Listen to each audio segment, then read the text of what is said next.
First ever factory outlet Mukunda jewellery KPHB Kothapet Khammam Somajiguda Hanamkonda. నమస్తే రమ్మగారు. నమస్తే జయ. మంచి స్టోరీ ఏదైనా చెప్పుకుందామండి. మంచి అంటే వీర మంచి స్టోరీ చెప్తాను ఇప్పుడు. మామూలు మంచి కాదు. కొవ్వలి లక్ష్మీ నరసింహారావు గారని 50s 60s 70sలో చాలా అద్భుతమైన రచయిత. 1000 నవలలు రాశారట ఆయన. మొత్తం 1000 రచనలు చేశారు. ఒకే సంవత్సరంలో 100 నవలలు రాశారు.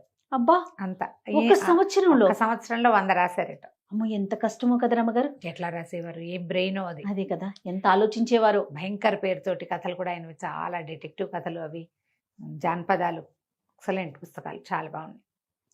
సినిమాల్లో కూడా ఏమిటో 1-2 సినిమాలు కూడా కథలు కూడా ఇచ్చినట్టున్నారు పాత రోజుల్లో. సినిమా పేర్లు అయితే నాకు గుర్తులేదు, కానీ ఈ కొవ్వలి గారివి కొన్ని కథలు భలే ఇంట్రెస్టింగ్గా ఉంటాయి. సుఖసప్తతి అంటే ఒక చిలుక చెప్పిన కథలు. ఈ చిలక ఇంట్రెస్టింగ్గా ఉంటాయి. కొంచెము అడల్టరీ స్టోరీసే సరిగా చెప్పాలంటే. అయితే దీన్ని కొంచెం చక్కగా చెప్పుకోవచ్చు. ఈ కాలానికి ఉపయోగపడే లాంటి విషయాలు చాలా ఉంటాయి. పిల్లలకి అని ఖచ్చితంగా నేను పిల్లల కోసం అని చెప్పట్లేదు, కానీ పెద్దవాళ్ళకి బాగా ఉపయోగపడతాయి, సరదాగా ఉంటాయి, కొంచెం డిఫరెంట్గా ఉంటాయి. జానపద గాథలు కాబట్టి ఒక మాదిరి వయసు వచ్చిన పిల్లలకు కూడా చెప్పచ్చు. ఇందులో ఈ సుఖసప్తతి, సుఖ సప్తతి, సుఖం అంటే చిలుక, మెల్లిక సా, ఇది సా అనమాట. బ్రీఫ్గా చెప్తాను. మొత్తం కథలు అందులో ఉన్నవన్నీ ఏం చెప్పటం లేదు నేను. జస్ట్ మొదలు చివర, మధ్యలో 2-3 ఇంట్రెస్టింగ్గా, మరీ ఎక్కువగా ఇదిగా ఉండవు. ఎవరికి వాళ్ళు చదువుకుంటే వాళ్ళ ఇంట్రెస్ట్ ప్రకారం బాగానే ఉంటుంది, కానీ నేను చెప్పడానికి నేను కొంచెం మొహమాటపడి చెప్పట్లేదు అనమాట. అయితే పూర్వం ఒక వింధ్యారణ్యంలోనట ఒక పెద్ద మర్రి చెట్టు, చాలా పెద్దది. అయితే ఈ మర్రి చెట్టుకి మీ చుట్టుపక్కల అడవులకి అక్కడి నుంచి ఇక్కడి నుంచి వచ్చే కిరాతులు, ఆటవికులు, వాళ్ళు వీళ్ళు ఈ చెట్ల మీద చెట్ల కింద ఉండే చిన్న ప్రాణి జాతిని పట్టుకునేవాళ్ళు. చిలకల్ని, వాటిని వీటిని. ఎక్కడి నుంచో ఒక చిలకల గుంపు వచ్చి ఈ మర్రి చెట్టు మీద వాలింది. ఒకసారి ఒక కిరాతుడు ఆ ప్రాంతం నుంచి కదిలి వెళ్తూ చూశాడమ్మో, ఎన్ని చిలకలు, ఆకుల్ని మించి చిలకలు కనపడుతున్నాయి అనుకున్నాడు. ఎలాగైనా ఈ గుంపుని పట్టేయాలనుకున్నాడు. సాధారణంగా ఈ పక్షులు పట్టడానికి ఏం చేస్తారంటే సన్నటి వల నేల మీద కొంచెం అంత ఎత్తులో 4 పుల్లలు, 4 వైపులా 8 వైపులాన పుల్లలు పాతి ఈ నెట్టుని బాగా లాగి పెడతారు. ఆ నెట్ లోపల పైనుంచి చూస్తే నెట్ కనపడదు, గింజలు కనపడతాయి. గింజలు జల్లేస్తారు. పావురాళ్ళు పట్టుకోవటానికి కూడా అదే మెథడ్. గింజ ఆకర్షిస్తుంది పక్షుల్ని. ఏ పక్షులు ఇన్ని గింజలు ఇక్కడ ఎందుకున్నాయి అటువంటివి ఆలోచించవు. అవును, అలాంటి పక్షికి ఆ ఊహే ఉండదు. మిరపకాయలు కనపడినా పావురాళ్ళు పడిపోతుంటాయి వాటి మీద. అవును, వాటి లక్షణం. ఇవన్నీ గింజల కోసం వాళ్తే ఆ నెట్ పట్టేస్తుంది వాటి గోళ్ళని. ఒక్కసారి ఆ వలలో గనక గోళ్ళు పట్టుకున్నాయంటే వాటికి ఇట్లా వంపుగా ఉంటాయి కదా, కాలివేళ్ళు గోళ్ళు ఎట్లా ఉంటాయి, ఆ వంపులు ఇరికిపోతాయి. ఇక అది విదిలించుకోలేకపోతుంది, వదలదు ఇంకా. అట్లా అవన్నీ ఏం చేశాడంటే చాలా పెద్ద నెట్ ఒకటి పరిచి బోలెడన్ని గింజలు జల్లి వెళ్ళిపోయాడు. వెళ్ళిపోతే సాయంకాలం పూట తను వెళ్ళేటప్పుడు పెట్టి వెళ్ళాడు. మర్నాడు పొద్దుటికి ఈ చిలకలు తెల్లవారేసరికల్లా వీటి కోసం వస్తాయి కదా, తిండి కోసం. ఆ చెట్టు మించి దిగుతూ అవి చూసుకున్నాయి. మరీ అంత చెట్టు కింద ఏం లేదు, చెట్టు కొంచెం అవతలగా కనపడుతుంది. చూసేసరికల్లా ఉత్సాహపడిపోయి మొత్తం చిలకల గుంపంతా దాని మీద దిగిపోయి. దిగేసరికల్లా అవి 100 చిలకలు ఆ గుంపు. దిగేసరికి దొరికేసినాయి, వాళ్ళ బిగిసిపోయింది. ఇవి ఇట్లా దాని మీద దిగేసరికల్లా ఆ బరువుకి ఆ కొసల్లో 4 వైపులా 4 పుల్లలు పెడతాడు కదా, ఆ పుల్లలు లాగబడతాయి. ఈ వల విస్తారంగా పెడతాడు వాడు. ఎప్పుడైతే ఆ పుల్లలు లాగేసినాయో అట్లా దగ్గరకు వస్తుంది అనమాట. అందులో ఆ గాళ్లలో వీటి గోళ్ళు ఇరుక్కుపోతాయి. ఇక గీవురు గావురు మన్న ఏం చెయ్యాలో తెలియలే. దొరికేసి ఇంకా అక్కడే ఉండాలి, వాడెవడో వచ్చి వాటిని విడిపించి పట్టుకుపోయేదాకా. అయితే ఈ మన పావురాల కథలో ఏం వింటాము, పావురా ఏం చెప్పింది, చిత్రగ్రీవుడు దీంట్లో వస్తుంది పంచతంత్రంలో, అందరం ఒకేసారి నెట్టతో సహా ఎగిరిపోదాం, వలతో సహా వల ఎగరేసుకుపోదాం అని చెప్పింది. చిలకలకి అంత తెలివి లేదు, శక్తి కూడా లేదు. పావురాయికి ఉన్నంత శక్తి చిలక్కి తక్కువ ఉంటుంది. వీళ్ళు ఈ చిలకల్లో ఒక రాజు ఉన్నాడు, ఒక ఆయన, ఒక మగ చిలుక. అదేం చెప్పిందంటే, ఓ పని చేద్దాం, చచ్చిపోయినట్టు నటిద్దాం, అందరం పడుందాం, వాడు వస్తాడు కదా, చచ్చిపోయిన దానికి భయం ఉండదు, ఇంకా వాడు ఎత్తి బుట్టలో పెట్టాడు, పక్కన పెడతాడు. ఒక్కోటి ఒక్కోటి ఒక్కోటి లెక్క పెట్టండి, 100 మన సంఖ్య. 100 పూర్తయ్యాక ఎగిరిపోదాం, అందరం ఒకేసారి ఎగిరిపోతే సరిపోతుందని. సరే చిలకలు సరే అనుకుని ఆ వేటగాడి రాక కోసం వెయిట్ చేస్తూ చచ్చినట్టు పడున్నాయి. అన్ని శ్వాస బిగించేసినాయి వాడి దగ్గరికి రాగానే. చిలక గుండె కొట్టుకోటల్లా. వాడు వచ్చి చూసుకుని ఇది ఇట్లా చచ్చిపోయినాయి, ఎక్కడైనా ఏ నీళ్ళలో తాగుంటాయి అన్నీ కలిసి గుంపుగా, అందుకు చచ్చిపోయినాయి. సరే వీటన్నిటిని చూద్దామని ముందేం చేశాడు, ఒక చిలకను తీసి పక్క పెట్టాడు. అది అటగే చచ్చిపడింది. పక్కన పెట్టగానే ఎగిరిపోయింది అనుకో, వాడికి తెలిసిపోతుంది ఎగర్లా. ఇతను 1 2 3 4 అని లెక్క పెడుతూ ఒక్కోటి పెడుతున్నాడు. పెడుతుంటే 99 చిలకల్ని పెట్టేశాడు పక్కన. బుట్టలో పెట్టలా, చచ్చిన వాటికి మళ్ళీ బుట్ట ఎందుకు, సంచిలో పడేసుకుని పోతే సరిపోతుంది.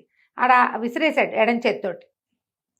అయితే ఏమైంది, సరిగ్గా 100వ అంకె వచ్చే లోపల ఆ చెట్టు మించి ఒక ఎండిపోయిన ఒక ఆకు వీళ్ళు ఈ చిలకల దగ్గర పడేసరికల్లా అవేమనుకున్నాయి, అదే 100 అని అనుకుని ఒక్క ఎగురు ఎగిరినాయి.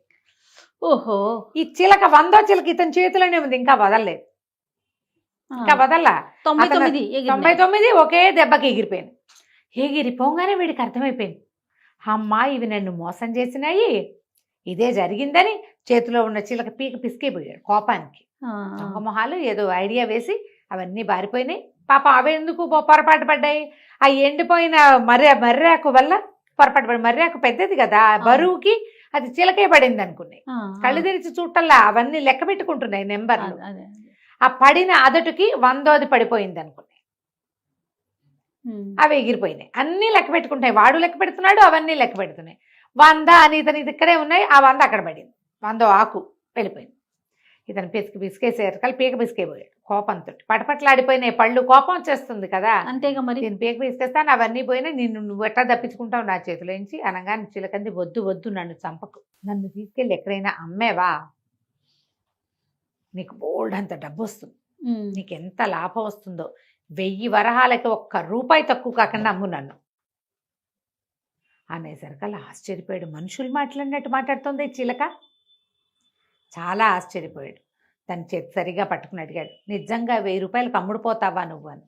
₹1 తక్కువ కాదంతే అనేసరికల్లా సరే ఏం చేశాడు, ఆటవికుడు తన సంచి సామాన్లన్నీ తీసుకుని చిలకకి ఒక చిన్న తాడు మెడ కట్టి భుజాన్ని వేసుకుని తీసుకుపోయాడు. మామూలుగా చిలక మాంసం అమ్మేది వేరేది, మాట్లాడే చిలకలు జంతువులుని వాటిని అమ్మేది కొట్ల దగ్గరికి వెళ్ళి నుంచున్నాడు. నా దగ్గర ఒక బ్రహ్మాండమైన చిలక ఉంది, ఈ చిలక అమ్ముతాను అని. వారా వీరా ఎవరొచ్చినా 1000 వరహాలకి తక్కువ కాదంటాడు. 1000 ఇచ్చి అణాకి కొరగాని చిలకని ఎవరు కొంటారు, అణా పెట్టి కొనచ్చు దాన్ని.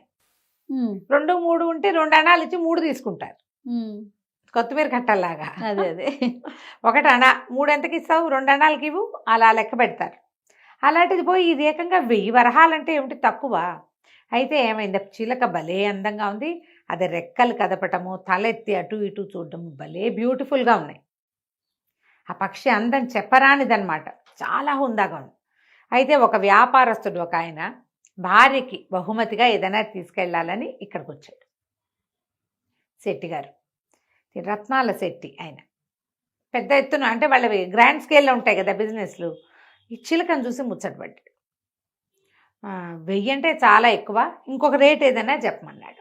అనేసరికల్లా చిలకంది, ఆలోచించద్దు శ్రేష్ఠి, నన్ను తీసుకెళ్ళు, నీకు వీడికి 1000 వస్తే 1000కి 100 ఇంతలు లాభం తెచ్చిపెడతా నీకు, నన్ను నీతో తీసుకెళ్ళిపో అని పదే చెప్పేసరికల్లా ఈ శెట్టి గారు ఆ మాటలకి మరీ ముచ్చటపడ్డాడు. ఆ 1000 వాడి చేతిలో పెట్టి ఆటవిక్కడి చేతిలో ఆ చిలకని తీసుకుపోయాడు. ఒక చిన్న బంగారు పంజరం చేయించి తన వ్యాపార కేంద్రంలో పెట్టుకున్నాడు. ఎంత బాగా మాట్లాడేదో ఆ చిలక, పెద్దగా ఎగిరిపోయే ప్రయత్నం చేసేది కాదు. పంజరం నుంచి బయటకు వచ్చినా అక్కడక్కడే తిరిగేది. పళ్ళు గిళ్ళు మంచి మంచి పళ్ళు, వాటిలలో పళ్ళు పెడితే చక్కటి రుచికరమైన పండుని సెలెక్ట్ చేసుకునేది. చాలా బుద్ధిగా ఉండేది. ఇక ఎన్ని రకాల బేరాలు చేసేదో, వచ్చిన వాళ్ళ వ్యాపారపు బేరాలు, ఇంకో 10 ఎక్కువ ఇవ్వండి, ఇది మీరు నష్టపోరు అని చెప్పటం. శెట్టి గారి బదులు మొత్తం బేరం అంతా చిలకే చేసేది. విచిత్రమైన కథలు చెప్పేది. అది రెక్కలు విప్పి నడుస్తుంటే ఏదో ఒక మహారాజు నడుస్తున్నట్టుగా ఉండేది, చాలా డిఫరెంట్గా ఉండేది. అయితే ఏమైంది, సరే ఆ చిలకతోటి చాలా కాలక్షేపం చేసేవాడు ఆయన. ఇంటికి వెళ్ళేటప్పుడు ఇంటికి కూడా తీసుకెళ్ళేవాడు, మళ్ళీ పొద్దున్నే తనతో పాటు తీసుకొచ్చేసేవాడు. ఈ శెట్టి గారికి మహాద్భుత సౌందర్యవతి అయిన మందారవల్లి అనే పేరున్న ఒక అందగత్తైన భార్య ఉండేది. అయితే ఒకనాడు ఆవిడ వాకిట్లో నిలబడి ఏదో మల్లె పువ్వులో ఏవో బేరం వెళ్తుంటే ఆ వాసన పీల్చడం కోసం, అంత గొప్పమని వాసన వస్తుంటే వెళ్ళి మేడ మీద నుంచి. అదే సమయంలో ఈ దేశానికి ఆ ప్రాంతానికి రాజైన మలైకేతుడు అనే ఆయన రథంలో వెళ్తూ ఈ మహాద్భుత సౌందర్యవతి అయిన ఈ మందారవల్లిని చూశాడు. ఎంత బాగుంది, వివాహితైనా పర్వాలేదు అనుకున్నాడు. ఒక పరిచారికను పిలిచి ఆ అమ్మాయితోటి ఈ అమ్మాయికి కబురు చేశాడు. నేను ఎంతో ప్రేమగా ఉన్నాను, నీ మీద వచ్చి నాతో స్పెండ్ చెయ్యి, పెళ్లి చేసుకుంటా లేచకపోదాం కాదు, స్పెండ్ చేయమని పిలిచేసరికల్లా సరే ఈవిడికి ఉత్సాహం వచ్చింది. రాజు అంతటి వాడు శెట్టి గారు ఎక్కడా, రాజుగారు ఎక్కడా, పైగా సౌందర్యాన్ని నువ్వు ఎంతో అందగత్తవంటే ఎవరంటే వాళ్ళ మీదే ఉంటుంది మనసు. భార్య కాబట్టి ఈయన ఎంత ముద్దుగా చూసినా ఈ కొత్తగా ప్రైజ్ చేస్తే ఒక రకమైన ఉత్సాహం వస్తుంది కదా. ఈవిడ కూడా కొద్దిగా ఉత్సాహపడింది, కానీ భర్త ఊళ్ళోనే ఉన్నాడని మాట్లాడకుండా ఊరుకుంది. రాజుగారు ఏం చేశాడు, ఒక రత్నాల వ్యాపారస్తుని ఈయన్ని పిలిచి, ఈ రత్నశెట్టి గారిని పిలిచి, నాకు వజ్రాలు కావాలి, కొత్త కిరీటం చేయించుకుంటాను, మన దగ్గర ఉన్నవేవీ కాదు, నువ్వు బయట నుంచి పట్టుకురమ్మని ఆయన ఊళ్ళో లేకుండా పంపించేసి ఈ అమ్మాయికి కబుర్ చేశాడు. నీ భర్త ఊళ్ళో లేడు కాబట్టి వచ్చి నన్ను కలవమని. ఆయన ఇక్కడికి రాలా, ఈవిడ్నే అంతఃపురానికి రమ్మన్నాడు. సరే ఏం చేసింది, భర్త వెళ్ళిపోయిన రోజు రాత్రి మరుసటి రోజు రాత్రి చక్కగా సర్వాలంకార భూషితురాలయ్యి పల్లకీకి వెళ్ళడానికి తయారైంది. ఈయన ఏం చేశాడు, రత్నాల శ్రేష్ఠి తను ఊరెళ్తూ, ఆయన వెళ్ళింది ఎక్కడ దేశాంతరం, సముద్రం మీద వెళ్ళాలి. ఈ పక్షులు అవి కొత్త ప్లేస్ని తట్టుకోలేవు. అందుకని ఆయన ఏం చేశాడు, తన వ్యాపార కేంద్రంలో ఉండే చిలకని తెచ్చి ఇక్కడ పెట్టాడు ఇంట్లో. చిలకని జాగ్రత్తగా చూసుకోమని పని వాళ్ళకి అప్పచెప్పాడు, పెళ్ళానికి అప్పచెప్పాడు. ఆ చిలక ఈవిడ ఆ కబుర్లు రావడాలు అవన్నీ వింటోంది. కబురు చేయటం, ఈవిడ తయారైపోవటం, ఓవర్ యాక్షను, ఈవిడ చేస్తున్న వేషం అంతా చూసి ఏమందంటే, మలైకేతుని కలవడానికి వెళ్తున్నట్టున్నావు, ఇప్పుడు నువ్వు చేసేదాన్ని ఏమంటారో తెలుసా, ఈ పని చేయటానికి ఎంత తెలివి కావాలో తెలుసా, నువ్వు అక్కడ తప్పించుకోవాలి, రేపొద్దున పట్టుబడితే భర్త దగ్గర తప్పించుకోవాలి, చుట్టుపక్కల దగ్గర తప్పించుకోవాలి, ఇలాంటి పనులు చేయాలంటే చాలా తెలివితేటలు కావాలి, నీకున్నాయా, ఎంత కావాలంటావు అని అడిగింది మందారవల్లి. నీకు ఒక కథ చెప్తా, ఆ కథ విని అలాంటి తెలివి నీకుంటే నువ్వు వెళ్దువు, కానీ నువ్వు ఆ తెలివి లేదనుకో నువ్వు వెళ్ళకూడదు, పట్టుపడిపోతావు. అప్పుడేమవుతుంది, నువ్వు రాజుకి చెడతావు, శెట్టికి చెడతావు. ఇంత సౌందర్యవతి, నువ్వు చెడకూడదు, సరిగ్గా ఉండాలి. నువ్వు అక్కడికి వెళ్తానే నాకేం అభ్యంతరం లేదు, కానీ తెలివి ఉందో లేదో చూసుకో, నీ తెలివి సంగతి నాకు తెలియదు అన్నది. అనగానే సరే ఈ మందారవల్లి ఏం చేసింది, అలంకారం చేసుకుంది, కానీ ఏది కథ చెప్పు వింటాను అని గబగబా వచ్చి కూర్చుంది. ఇక చిలక రోజు రాత్రి ఓ కథ చొప్పుని చెప్పింది ఈ అమ్మాయికి. ప్రతిరోజు ఈవిడ తయారవుతుంది, పగటిపూట వెళ్ళకూడదు, ఇది చేసేది వెధవ పని, నలుగురికి తెలిసిపోతుంది, చీకటి పడ్డాక వెళ్ళాలి. చీకటి పడి ఆవిడ అందంగా అలంకారం చేసుకుంటుంది, సెంట్లు గింట్లు కొట్టుకుని పువ్వులు గివ్వులు పెట్టుకుని తయారవుతుంది. తయారవగానే చిలక స్టార్ట్ ఓ కొత్త కథ చెప్తుంది. ఎన్ని కథలో చెప్పింది. ఈ చిలుక చెప్పిన కథలు కొన్ని చాలా ప్రత్యేకంగా ఉంటాయి, కొన్ని కొంచెం సుమారైన కథలు.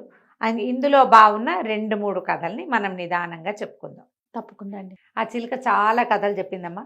అందులో పద్మిని శశికుమార వృత్తాంతం బాగుంటుంది, కొంచెం ఎక్కువ లెంగ్దీ కథ, ఒక రవ్వ ఇంట్రెస్టింగ్గా ఉంటుంది, తొందరగా అయిపోదు, బాగుంటుంది. ఓకే, అందుకని అది చెప్దాం. చెప్తానికి బాగుంటుంది, మేము వినటానికి బాగుంటుంది, అంతేనండి.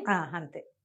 పూర్వం కాశ్మీర్ దేశంలో మందారవల్లి శెట్టి గారి భార్య, ఆమె మలైకేతు అని ఆ రాజ్యపు రాజుగారి దగ్గరికి వెళ్ళడానికి బయలుదేరితే చిలుక ఆమెను ఆపి, నీకు చాలా తెలివితేటలు కావాలి ఇలాంటి పనులు చేయటానికి, దొంగ పని చేయడానికి తెలివి ఎక్కువ కావాలి, నీకు అలాంటి తెలివి ఉందా లేదా తెలుసుకో, ముందు ఒక కథ చెప్తాను, ఆ కథ విని ఆ కథలో నేను చెప్పిన ఆడవాళ్ళ విషయం చెప్తా కదా, వాళ్ళు ఎట్లా చేశారు, అలాంటి తెలివితేటలుండి దీన్ని కప్పిపుచ్చగలవు, నీ భర్తకు తెలియకుండా, లోకానికి తెలియకుండా, ఏ ఇబ్బంది రాకుండా, రాజుకు చెడ్డ పేరు రాకుండా చేయగలవేమో చూసుకుని చెయ్యి, దొంగ పని అయినా కూడా అని చెప్పి రకరకాల కథలు చెప్పింది.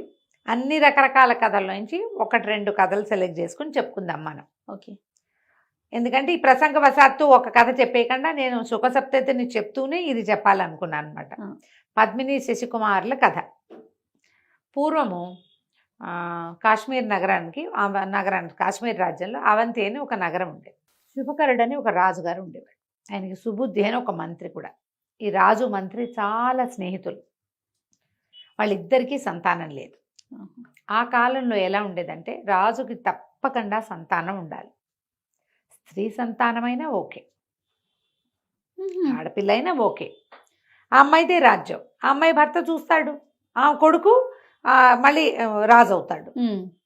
అలా ఉండేది. సంతానం లేని రాజుకు చాలా కష్టంగా ఉండేది. పిల్లల కోసం ప్రయత్నం చేసేవాళ్ళు, ఎక్కువ భాగం ట్రై చేసేవాళ్ళు. దత్తతలు అప్పుడు లేవు. ఏం చేసేవాళ్ళు, వీళ్ళే తపస్సులు, దేవాలయాలకు వెళ్ళి యజ్ఞాలు చేసి హోమాలు చేసి ఒక్క పిల్లాడైనా పుట్టించుకునేందుకు ప్రయత్నం చేసేవాళ్ళు. మన IVF లాగా మనం ఇప్పుడు చేస్తున్నాం కదా, అలాగే మన ఆస్తి మన డైనాసిటీ పోకూడదని ప్రజలు కూడా రాజు యొక్క రక్తం, ఆ రాజవంశాన్ని గౌరవించే కాలం అది. ఆ వంశంలో పుట్టిన వాళ్ళే కావాలి అని. అయితే ఎంతకాలమో వీళ్ళకి పిల్లలు కలగల. ఈయన ఏమనుకున్నాడంటే నేను తపస్సు చేసుకుంటాను, తీర్థయాత్రలు చేస్తానని ఎన్నో తీర్థయాత్రలు చేశాడు. ఎన్ని చోట్ల జపాలు చేశాడు. ఏదేదో ఎక్కడా ఆయన కోరిక తీరుతుందన్న ఆశ ఆయనకి కలగల. తిరిగి వచ్చేస్తూ ఉంటే ఒక పెద్ద అడవిలో ఒక పురాతన విశాలమైన కాళికాలయం కనపడింది. కాళీ ఆలయంలోకి ప్రవేశించాడు. పెద్ద మంచి భీకరాకారంతో బ్రహ్మాండమైన విగ్రహం. అమ్మ చాలా అద్భుతంగా ఉంది. ఈయన ఏమన్నాడంటే ఆమెను చూసి, అమ్మ సంతానం లేని జీవితం ఎందుకు, నా రాజ్యం ఏదైతే అది అయిపోను గాక, మెడ తరిగి నన్ను నేను నీకు ఇచ్చేసుకుంటా, ఈ కోరిక తీరని దాంతో నేను మళ్ళీ నగర ప్రవేశం చెయ్యను అని చెప్పి ఒక అమ్మవారికి చేతిలో ఖడ్గాలు చంద్రహాసం ఒకటి పెట్టుంటుంది, ఆమెకు బలి ఇవ్వడానికి ఉండే కదా, ఆ కత్తితోటి మెడ నరుక్కుపోయాడు. దాంతో కాళికాదేవి ప్రత్యక్షమైంది. అంత పని చేయొద్దు, నీకు జగద్విఖ్యాతిని పొందే పిల్లల సంతానం ఉంది నీ జాతకంలో, మరి ఒక మామిడి పండిస్తాను, నీ భార్యకి నీ మంత్రి భార్యకి చెరిసగము ఇవ్వు, మీ ఇద్దరికీ సంతానం కావాలని కోరుకుంటున్నావు కాబట్టి మీ ఇద్దరికీ పిల్లలు పుడతారు, వాళ్లే భవిష్యత్తులో కాశ్మీర్ రాజ్యాన్ని అధిష్టిస్తారు కూడా అని చెప్పి మామిడి పండించింది అమ్మవారు. ఓకే. ఈయన చాలా సంతోషంతో కాళికాదేవి వరప్రసాదంగా సంతానం కలుగుతుందని మామిడి పండు పుచ్చుకుని వచ్చాడు. తన భార్య అయిన గుణవల్లికి, మంత్రి సుబుద్ధి భార్య అయిన సుమతికి ఆ మామిడి పండులో చెరి సగము ముక్కలు కోయించి ఇచ్చారు. ఆ ఆడవాళ్ళిద్దరూ చెరుకో సగము తిన్నారు. కొంతకాలానికి ఇద్దరు గర్భవతులయ్యారు. కాస్త అటు ఇటుగా మంత్రిగారికి కుమారుడు, రాజుగారికి కుమార్తె జన్మించారు. రాజుగారే పిల్లలకి పేర్లు పెట్టాడు. తన కూతురు పేరు పద్మిని, మంత్రిగారి కొడుకు పేరు శశికుమారుడు. బాగుంది, చక్కగా పేర్లు పెట్టాడు. పిల్లలిద్దరూ కలిసే పెరిగారు. కలిసి పెరిగారు. ఎంతకాలమో 16, 17, 18 సంవత్సరాలు వచ్చినాయి. 17 ఏళ్ళు వచ్చాక ఈ శశికుమారుడు ఏం చెప్పాడంటే, ఈ పద్మిని వీళ్ళిద్దరూ కలిసే చదువుకునేవాళ్ళు, కలిసే ఆడుకునేవాళ్ళు, కలిసే యుద్ధ విద్యలు నేర్చుకున్నారు. ఒకళ్ళ మీద ఒకళ్ళకి అట్రాక్షన్ కూడా ఉంది వాళ్ళకి. కలిసి పెరిగిన పిల్లల్లో ఇలాంటి భావాలు మనం చూడం, కానీ వీళ్ళ మధ్య అలాంటి భావాలు ఉన్నాయి. అయితే ఇతను ఏం చెప్పాడంటే, నాకు దేశాటం చేయాలనుంది, లేక కలగటం వల్ల మీ నాన్న ఒప్పుకోడు, మా నాన్న ఒప్పుకోడు, నేను ఎవరికి చెప్పకుండా దేశాటం చేయడానికి వెళ్ళిపోదలుచుకున్నా అనేసరికలు ఈ పెళ్ళేమంది పద్మిని, అది కాదు నేను కూడా వస్తా, ఇద్దరం కలిసి వెళ్ళిపోదాం, దేశాన్ని చూసొద్దాం, వచ్చాక పెళ్లి చేసుకుని రాజ్యం వెళ్ళుకోవచ్చు, మనం కలిసి వెళ్ళిపోదాం, మనిద్దరం కలిసి ఒకటే చోటుందాం, నువ్వు లేకుండా నేను ఉండలేను, నేను చూడకుండా ఉండలేను, నువ్వు వెళ్ళిపోయి ఏనాటికి వస్తావో తెలియకుండా ఎదురు చూడడం నా వల్ల కాదు, వెళ్ళిపోదామనేసరికి సరే చక్కగా అన్ని నగలు నాణ్యాలు సర్దుకుని ఇద్దరు కలిసి చెరుకో గుర్రమో వేసుకుని వెళ్ళిపోయారు. వెళ్ళి ఇక ఆ ఊరు ఈ ఊరు అన్నీ అట్లా చూసుకుంటూ వెళ్ళారు. వెళ్తే సరే ఒక పెద్ద అడవిలోకి ప్రవేశించారు. ఒకరోజు అడవిలోకి ప్రవేశిస్తే ఆ అడవిలో ఒక బ్రహ్మాండమైన తామర కొలను ఉందట. ఆ తామర కొలంలో చక్కగా స్నానం చేశారు. దాని పక్కన ఒక పురాతనమైన పెద్ద ఎన్ని శిల్పాలు ఉన్నాయో నట అక్కడ. అది మహాసౌందర్యవంతంగా ఉన్నాయి శిల్పాలన్నీ. ఆ శిల్పాల మధ్య తిరుగుతూ కబుర్లు చెప్పుకుంటూ ఈ పిల్ల ఏమందంటే, ఇంత అద్భుతమైంది చూడ, చెరువు ఎంత అందంగా ఉందో, ఈ గుడి ఎంత అందంగా ఉందో, ఇక్కడే మనం గాంధర్వ విధిని వివాహం చేసేసుకుందాం అని నవ్వుతూ, తన మెడలో ఒక దండ ఉంది, అమ్మాయి మణిమాల, చాలా ఖరీదైంది. కాశ్మీర్ వంశంలో కొన్ని తరాల నుంచి వస్తోంది. దాంతో ఒక సుమారైన సైజు రాజ్యాన్ని కొనేసుకోవచ్చు, అంత విలువైంది. అంత విలువైంది. ఆ మెడలో నుంచి మణిమాల తీసి ఆ అబ్బాయి మెడలో వేసింది, శశికుమారుడి మెడలో. ఎప్పుడైతే ఈ మణిమాల మెడలో వేస్తే నవ్వుకున్నారు ఇద్దరు, కబుర్లు చెప్పుకుంటూ. ఆ మణిమాల తీసి దాన్ని ఇట్లా పరిశీలించాడు, ఎంత బాగుందో, ఎంత అందంగా ఉంది, ఎంత బాగా చేశారు, ఏం పనితనం అని చెప్పి దాన్ని చూస్తూ ఇట్లా చేతికి వేసుకున్నాడు, ఇట్లా చేతికుంది. అయితే ఆ విగ్రహాలు చూస్తున్నారు ఇద్దరు కలిసి. శిల్పాలు ఉంటే చూస్తారు కదా సైట్ సీయింగ్ లాగా. ఆ విగ్రహాలు చూస్తుంటే ఆ విగ్రహాల్లో రంభ, ఊర్వశి, మేనక, తిలోత్తమ ఇట్లా అప్సరసల విగ్రహాలన్నీ ఉన్నాయి. అందులో ఉన్న మేనక విగ్రహం ఎంత అందంగా ఉందో. దేవతా సౌందర్యం వేరే ఉంటుంది కదా. ఇతను ఏం చేశాడు, ఈ చేతిలో ఉన్న మణిమాలని, ఇట్లాంటి మణిమాలలు ఇలాంటి వాళ్ళకి సరిపోయేవి, మనలాగా మనుషులకు సరిపోయేవి కాదని ఆ మణిమాల ఎత్తి మెళ్ళో వేశాడు, ఆ మేనక విగ్రహానికి వేసేసాడు. వేశాక ఇద్దరు ఏవో పళ్ళు ఆహారం మధ్యలో ముందు ఊర్లో ఏదో కొనుక్కున్నారు, చెరువు దగ్గరికి కూర్చుని చక్కగా ఆహారం తిన్నారు, చెరువులో కాళ్ళాడిస్తూ కూర్చున్నారు, కాసేపు నిద్రపోయారు. ఇంకా లేచి వెళ్ళిపోదామని బయలుదేరేశారు. గుర్రాలు ఎక్కారు. గుర్రాలు ఎక్కి ఈ అడవిలో నుంచి బయటికి వెళ్ళిపోయారు. దానికి దగ్గరలో ఒక నగరం ఉంది ఆ అడవికి దగ్గరలో. ఆ నగరం తాలూకు మొగదల్లోనే పెద్ద శ్మశానం ఉంది. అందాక వెళ్ళారు. వెళ్ళేసరికి ఆ శ్మశానపు వాకిట్లో ఒక ముసలమ్మ తెగ ఏడు చేస్తోంది. అందంగా ఉంది, బొళ్ళు నగలేసుకుంది. ఇటు దగ్గరికి వెళ్ళారు. వెళ్ళేసరికల్లా ఈ పిల్లని చూసేసరికల్లా ఆవిడ, అమ్మ వచ్చావా అని చేతులు పుచ్చుకుంది. ఎవరమ్మా, ఎందుకు ఏడుస్తున్నావు, ఎందుకవ్వా ఇక్కడ నుంచి ఎందుకు ఏడుస్తున్నావని అడిగారు. అడిగితే, అయ్యా నేను అది ఆ అమృతవాహిని ఆ నగరం పేరు. అమృతవాహిని నగరంలో చాలా పేరుగొన్న గణికని నేను, నళిని నా పేరు. నా కూతురు 16 ఏళ్ళది, ఇట్లాగే ఉండేది అచ్చు. నిన్న రాత్రి కలరా వ్యాధితో మరణించింది. పిల్లని తెచ్చి పూడిపిచ్చి దాన్ని వదిలిపెట్టి వెళ్ళలేక ఇక్కడే పడి ఏడుస్తున్నాను నాయన. నాకు ఇక పిల్లలు లేరు, లేక కలిగింది. ఇప్పుడు ముసలిది, చచ్చిపోయిన పిల్ల 16 ఏళ్ళు అని తెగ ఏడ్చి మా అమ్మ, మా తల్లి అచ్చు మా అమ్మ ఎల్లనే ఉన్నావు, మాతో ఉండు, నాతో ఉండండి, మీ ఇద్దరు మా ఇంట్లో ఉండండి అని తెగ బతిమలాడింది. సరే వీళ్ళు కూడా ఈ దేశం చూద్దాం అనుకున్నారుగా. ఒక కాపుకి ఒక ఇల్లు ఉందనుకో, ఆ ఇంట్లో ఉండి అన్నీ చూసుకోవచ్చు. ముసలమ్మ ఏడుస్తుంటే చిన్నపిల్లలు కదా వీళ్ళు, అందుకని ఏం చేశారు, ఈ ఆవిడతోటి వెళ్ళడానికి ఒప్పుకున్నారు. ఆవిడ బండి ఎవరినో కేకేసి ఆ బండి ఎక్కింది. వీళ్ళు గుర్రాల మీద వాళ్ళ ఇంటికి వెళ్ళిపోయారు. ఇంటికి వెళ్ళంగానే ఆవిడ బోళ్ళు చక్కగా స్నానాలు చేయించి, వీళ్ళకి అలంకారాలు చేయించి, వస్త్రాలు అవి కట్టించి, చక్కగా నగలేసి మెళ్ళో, ఎంతో ముద్దుగా చూసుకుంటానమ్మా, నాతో ఉండండి, నా సొమ్మంతా మీకే ఇస్తాను, నేను ఎవరికి నాకు పెట్టేది లేదు, పోసేది లేదు. పిల్లుంటే దాని జీవితం ఇంకోలా ఉండేది, చిలకా గోరింకాళ్ళే ఉన్నారు, రతిదేవి మన్మధుడల్లే ఉన్నారని బోళ్ళంతా ముద్దు చేసింది. ఎప్పుడైతే ఈ మెళ్ళో నగలు ధరింపజేసిందో అప్పుడు ఈ శశికుమారుడికి గుర్తొచ్చింది. తను ఏం చేశాడు, మణిమాలని తీసి మేనక మెళ్ళో వేసేసాడు. అక్కడి నుంచి అన్నాడు, అయ్యో మణిమాలను వదిలేశాను, మరి తీసుకొస్తాను వెళ్ళి అనేసరికల్ ఆవిడ ఒప్పుకోలే. ముసలమ్మ, ఎందుకు, మనకి లేవా పోవా, వదిలేసి ఎవడో అదృష్టవంతుడికి దొరుకుతుంది అనేసరికల్ అట్లా వదలలేను, ఈ అమ్మాయి నా మెళ్ళో వేసింది, పైగా అది కాశ్మీర వంశపు గుర్తు, దాన్ని నేను వదిలిపెట్టలేనని, ఈ గుర్రం మీద ఎంతలోకి వెళ్ళొస్తాను నేను, నువ్వు రెస్ట్ తీసుకో, నేను ఇప్పుడే వెళ్ళొస్తా పద్మిని అని చెప్పి బయలుదేరి వెళ్ళిపోయాడు. గుర్రం వేసుకుని వెళ్ళాడు. శశికుమారుడు గుర్రం మీద మళ్ళీ వెనక్కి వెళ్ళాడు. ఏమిటి, మేనక మెడలో వేసిన మణిమాలని తెచ్చుకోవటం కోసం. సరే వెనక్కి వెళ్ళేసరికల్లా ఏమైంది, వెళ్ళిపోయాడు. దీని దాకా ఈవిడ వద్దు అంటూనే ఉంది ముసలావిడే, మన ఇంట్లో లేనివా నాయన, ఎందుకు వద్దని ఒక వేశ్యాంగన, ఒక ముసలావిడే వేసి మాత వీళ్ళని అట్టు పెట్టుకుంది కదా తమ ఇంట్లో. ఎంత చెప్పినా వినలేదు, గుర్రం ఎక్కి వెళ్ళిపోయాడు.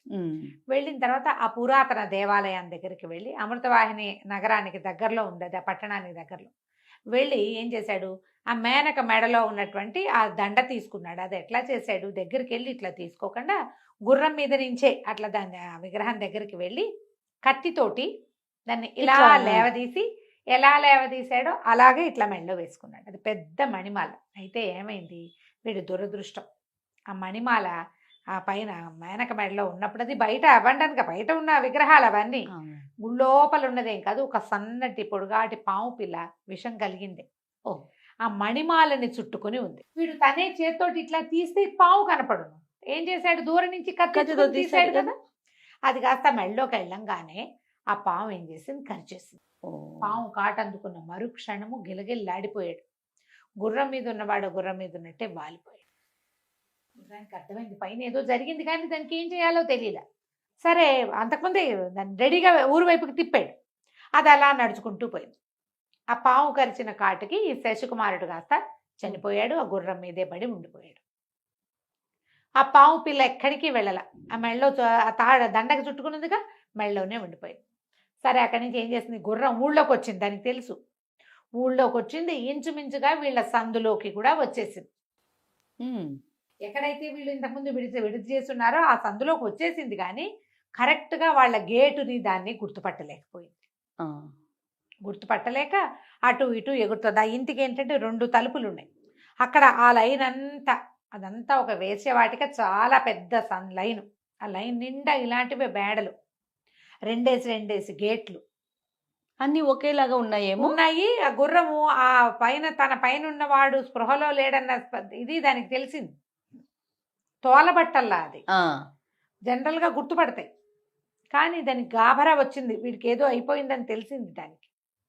ఇంచుమించుగా మృతప్రాయుడుగా ఉన్నాడు. అది కథం తొక్కుతూ అక్కడక్కడే తిరుగుతుంది. అయితే అది ఒక మేడ దగ్గర నిలబడింది. ఆ మేడ మీద, ఆ మేడ వేశ్యాంగన తాలూకు ఇల్లు.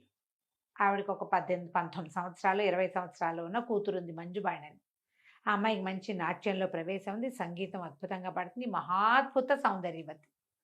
ఆ పైనుంచి చూస్తుంటే ఈ చక్కగా మంచి రూపురేఖలతో ఉన్న కుర్రాడు ఒకడు గుర్రం మీద పడి ఉన్నాడని కనపడింది. ఎంత బాగున్నాడో అని అతని వైపే చూస్తోంది. చూస్తుంటే వాడేం తన వైపు చూడటల్లా, చూస్తోంది. గుర్రం అటు ఇటు వెళ్తుంది, మళ్ళీ వచ్చి ఇక్కడ నుంచి ఉంటుంది.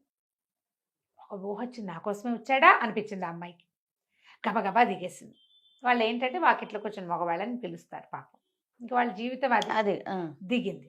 దిగేసరికి వాళ్ళ దగ్గరికి వెళ్ళి చూస్తే ఎంత పండులా ఉన్నాడో.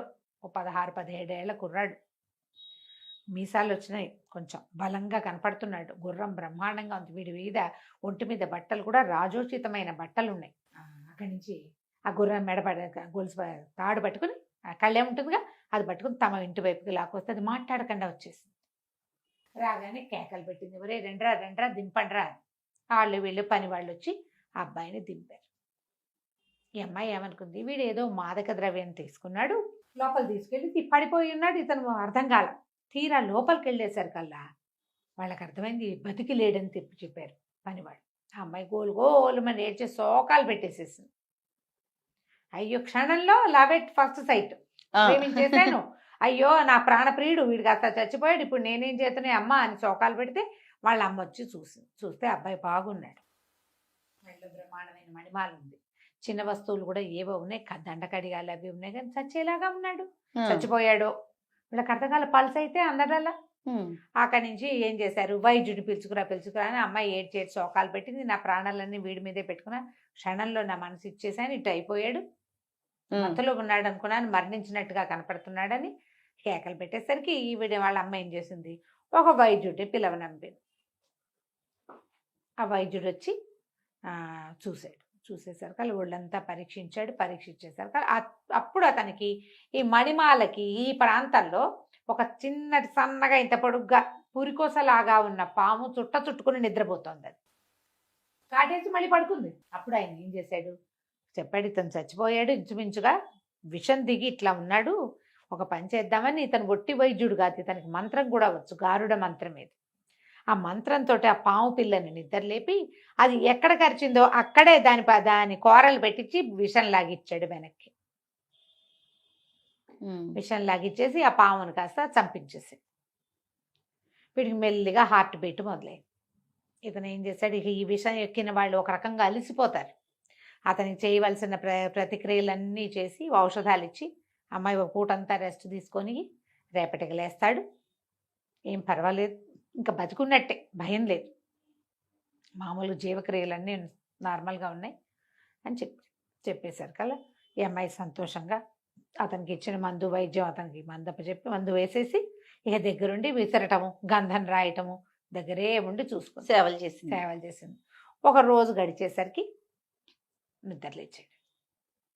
లేచి తెల్లబోయాడు, ఎక్కడున్నాను నేను అన్నాడు.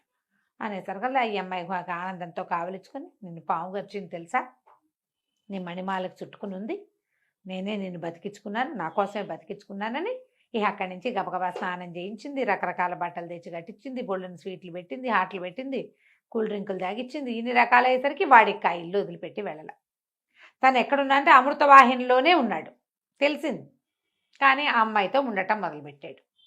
ఈ అమ్మాయి ఒక 19-20 ఏళ్ళది, వీడు ఒక 17 ఏళ్ల వాడు. ఆ అమ్మాయికి ఇలాంటి వ్యవహారాలు అందవేసిన చెయ్యి, దానికి 4 తెలుసు. వీడు కుర్రాడు. ఇక ఆ అమ్మాయికి లొంగిపోయాడు. నిజానికి ఇది ఎక్కడ జరిగింది సందు ఈ వ్యవహారం? ఏ లైన్లో అయితే ఆ అమ్మాయి పద్మిని ఉన్నదో అదే లైన్. అదే లైన్లో కొన్ని ఇళ్ల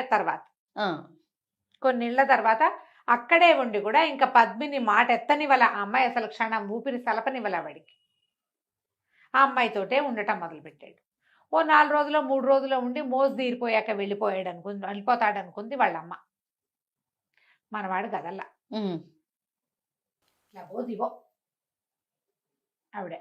ఇంతలో ఎప్పుడైతే ఇతను సాయంకాలం అయినా తిరిగి రాలేదో ఆ పద్మిని ఏడవటం మొదలుపెట్టింది. సాయంత్రం అయింది, రేపైంది, 3వ రోజు అయింది, రాడే. తెగేడు చేసి ఆ పిల్ల నేను చచ్చిపోతానో, ఏమైపోయాడో, ఏదైనా అయిపోయి ఉంటాడు, ఎవరైనా ఎత్తుకుపోయారా, యాక్సిడెంట్లు అయినా ఆయన ఊహిస్తారు. అవును. 2 గంటలో వెళ్ళి గంటలో రావాల్సింది 3 రోజులు 4 రోజులు పట్టింది. పిల్ల అన్నం తినకుండా నీళ్లు దాక్కుండా ఏడ్చింది. ఏడిస్తే ఆ పెంచుకుంటానని తీసుకెళ్ళింది కదా ఆవిడేమంది, అమ్మ అట్లా కాదు, మన ఊళ్ళో ఒక సన్యాసి ఒక ఆయన ఉన్నాడు, వెళ్ళి ప్రశ్న వేద్దాం అని చెప్పి పిల్లని తీసుకుపోయింది. అక్కడికి తీసుకెళ్తే ఆయన అన్నాడు, అమ్మ నీ భర్త ఎక్కడో ఇరుక్కుని ఉన్నాడు, 100% నీతో అతనికి వివాహం ఉంది, సంతానం ఉంది, నువ్వే అతని పట్టమహేషివి, అతని దక్షిణ నాయకుడు, ఇంకా వివాహాలు ఉన్నాయి నీ భర్తకి, ఎక్కడో ఉన్నాడు, వస్తాడు, నువ్వు కంగారు పడద్దని ఈ పిల్లకి నచ్చజెప్పాడు ఆయన. ఈవిడ తీసుకెళ్ళిన ముసలావిడ గోళ్ళని నగలు నాణ్యాలు ఇచ్చి ఆయనకి సంతోషపెట్టి ఈ పిల్లని ఇంటికి తీసుకొచ్చి, అమ్మ కడుపు నిండా కాకపోతే కొంతైనా తిను, నీ భర్త వచ్చేసరికి నువ్వు చిక్కిపోయి రూపు మాసిపోతే ఎట్లా, వస్తాడు, ఈ లోపల సంగీతం నేర్చుకుంది కానీ అభిజ్ఞాన శాకుంతలం చదువుకో, మేఘ సందేశం చదువుకో అని చక్కగా చదువుకి కూర్చోబెట్టి, రాజకుమార్తె కదా హాయిగా పిల్లకి చదువు చెప్పించడం మొదలుపెట్టింది. తన కూతురు చచ్చిపోయింది, అదే పోలికలో ఉన్న ఈ పిల్లని ఆవిడ చూసుకోవటం మొదలెట్టింది. ఈ పిల్ల రోజులు లెక్క పెట్టుకుంటూ క్యాలెండర్ చూసుకుంటూ ఎన్ని రోజులైనాయో లెక్క పెట్టుకుంటుంది. ఏదో ఒక నాటికి ఖచ్చితంగా తిరిగి వస్తాడు. మొదట తనతోటే వివాహం అవుతుంది అతనికి, తనే పట్టపురాణి, తన రాజకుమార్తె, తన రాజ్యం వీడిది. ఆ అమ్మాయి ధైర్యంగా ఇక ఉండటం మొదలుపెట్టింది. ఈ అమ్మాయి మన మంజువాణి దగ్గర చేరిపోయాడు శశికుమారుడు. చక్కగా సంతోషంగా ఉన్నారు. కొద్ది రోజులు గడిచేసరికల్లా వాళ్ళ అమ్మకి విసుగు పుట్టడం మొదలుపెట్టింది. చిరాకు పడేది, రుసరుసలాడేది. ఆ కూతురు అసలు ఏమీ వినిపించుకునేది కాదు. వారా వీరా అందరినీ పిలుచుకొచ్చేది. ఎవరినైనా పిలుచుకొస్తే నీ బుద్ధి లేదా, నేను వీడిని పెళ్లి చేసుకుంటున్నాను, అందరూ వివాహం చేసుకున్నాను, ఇక వివాహం తప్ప నాకు రెండోది లేదు, వేరే వాళ్ళు ఎవరితోటి నేను స్పెండ్ చేసేదే లేదు, నేను ఇతనితోటే ఉంటానని ఆ పిల్ల మొండికి ఎత్తేసింది. ఆవిడకి విసుగు పుట్టింది. ఏదైనా మందో మాకో ఏదైనా పెడదామంటే ఏం పెడుతుంది ఆ పిల్ల, అసలు వదిలిపెట్టదు, అతన్ని వదలదు. ఏం చెయ్యాలో తెలియక ఆవిడ ఏం చేసింది, ఆ ఊళ్ళో ఒక పెద్ద కాళికాలయం ఉంది. పద్మిని శశికుమారుల కథ చిలుక చెప్తోంది. ఎంత మటుకు చెప్పాం మనం, శశికుమారుడు పాము కాటుకు గురయ్యి మంజువాణి అనే అమ్మాయికి దొరికాడు. అతనితోటి పాముని ఒక మంత్రవైద్యుని పిలిపించి పామునితోటి విషం వెనక్కి తీయించి అతన్ని బతికించింది. అతనితోనే ఉండిపోయింది, భార్యని మర్చిపోయాడు. అతను ఈ అమ్మాయి దగ్గరే ఉండిపోతే ఈ అమ్మాయి తల్లి, వీళ్ళేమో భోగం వాళ్ళు, సరిగ్గా ఈ అమ్మాయి పద్మిని ఉన్న సందులోనే ఉన్నాడు ఈయన. ఒక 4-5 ఇల్లు 15 ఇల్లు అదే లైన్లో ఉన్నారు. విమతి ఆ మంజువాణి వాళ్ళ అమ్మ పేరు. ఆ విమతికి ఎంత మంటగా ఉందంటే, పెద్ద వాళ్ళు రోజుకి 1000 వరహాలు ఇచ్చేవాళ్ళు సిద్ధంగా ఉంటే, వీడెవడో ఏభరాసి రోడ్డు మీద కనపడ్డ వాడితోటి వాడిని వదలకుండా ఈ రకంగా చేస్తుంది ఈ అమ్మాయి, ఎట్లాగైనా సరే వీడిని వదిలించేసేయాలి. పైగా ఆ అమ్మాయి కొంచెం పెద్దది, ఆ మంజువాణి ఇతనికంటే. ఇతను దొరికిపోయాడు. కాకపోతే చూసే వాళ్ళకి ఏమనిపిస్తుంది, అమ్మాయికి దొరికాడు అనిపించదు, అబ్బాయే వచ్చి వీళ్ళింటి మీద పడ్డాడు అనుకుంటా. అంతే. ఆ తల్లికి కూడా వీడెవడో రావడం వల్ల కదా ఈ పిల్ల ఇట్ట అయిపోయింది అని చెప్పి ఎట్లాగైనా వాడిని ఏదైనా చేసేయాలనుకుంది. ఏదైనా ఆహారంలో విషం పెడదామనుకుంది. ఆహారంలో ఏం పెట్టినా సరే ఆ అమ్మాయి ముందు తన రుచి చూసి బాగుంటేనే పెడుతుంది అతనికి. పిల్లకేమైనా అయితే పోనీ కత్తి పుచ్చుకుని ఏ రాత్రో మెండ నరుకుతా ఉంటే వాడు అతి సాహసుడు ఆ కుర్రాడు. అది చేయలేదు. అది కూడా చేయలేను, ఏం చేయాలి అని ఆలోచించి ఆ ఊళ్ళో ఒక కాళికాలయం ఉంది, అమ్మవారు మంచి ప్రత్యక్ష స్వరూపిణి, అక్కడికి పోయింది.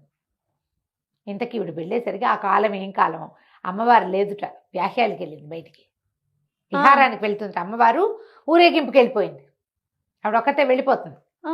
వెళ్ళిపోతే దేవాలయం ఖాళీగా ఉంది. ఈ విమత ఏం చేసిందట, ఆ దేవాలయం గర్భాలయంలోకి వెళ్ళిపోయి లోపల గడి పెట్టుకుని లోపల కూర్చుంది. ఈ ఊరేగింపుకి వెళ్ళిన అమ్మవారు వచ్చి కాళికాలయం లోపలికి రాబోయింది. కాళికాదేవి రాబోయేసరికల్లా తలుపు తెరిచలేదు. ఇదేమిటి నా తలుపు, తన ప్లేస్లో ఎవరో ఉన్నారని తలుపు తోసింది ఆవిడ. అప్పుడు ఈవిడ తలుపు తీయి నేను కాళికనని చెప్పింది.